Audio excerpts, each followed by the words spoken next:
पिढ्यानपिढ्या किल्ले रायगडावर राहणाऱ्या धनगर कुटुंबांना गड सोडण्यासाठी केंद्रीय पुरातत्व विभागानं तगादा लावलाय। आता या वस्तीतील नागरिकांना गड सोडण्याबाबत नोटीस बजावण्यात आली आहे। ही कुटुंब या ठिकाणी येणाऱ्या शिवप्रेमी पर्यटकांना ताक, दही, चहा, नाश्ता पुरवूनच आपला उदरनिर्वाह करतायत। गड सोडता आम्हाला घरं नाही आहेत, आम्ही जायचं कुठं, आमच्या मुलांच्या भवितव्याचं काय, असा प्रश्न आता ते विचारतायत।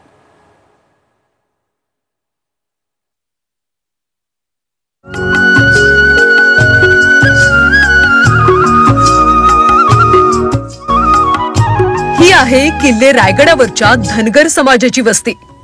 या वस्तीतले बहुतांश कुटुंब रायगडावर येणाऱ्या शिवप्रेमींना नाश्ता जेवण पुरवून आपला उदरनिर्वाह चालवतात। मात्र याच वस्तीतल्या नागरिकांवर आता बेघर होण्याची वेळ आली।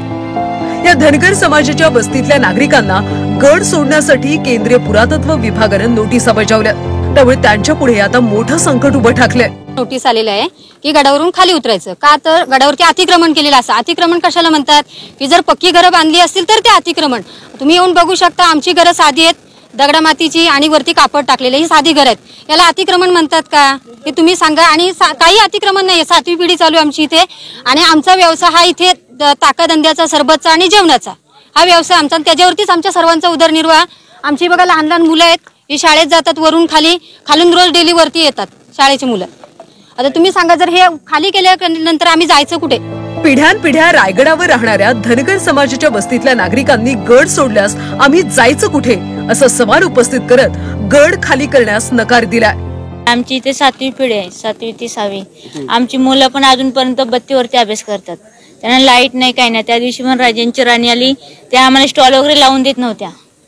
त्या बोलल्या की तुम्ही इथे स्टॉल वगैरे लावायचा नाही, तरी सुद्धा आम्ही लावला। आमचं पोट पण त्याच्यावरतीच आहे। आमची घर राहावी, आम्ही कशी पूर्वीपासून येत ना। गड सोडण्यासाठी केंद्रीय पुरातत्व विभागाने दिलेल्या नोटिशीमुळे ही कुटुंब आता भयभीत झाली।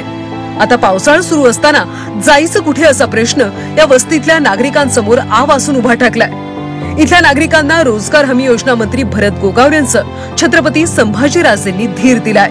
त्यांना अनेक वर्ष ते नोटीस बजावत आहेत पुरातत्व खात्यावाले, पण त्यांना आता आम्ही शब्द दिलेला आहे की जोपर्यंत आम्ही सगळे मावळे आहोत तोपर्यंत तुम्ही त्याची काळजी करायचं कारण नाही।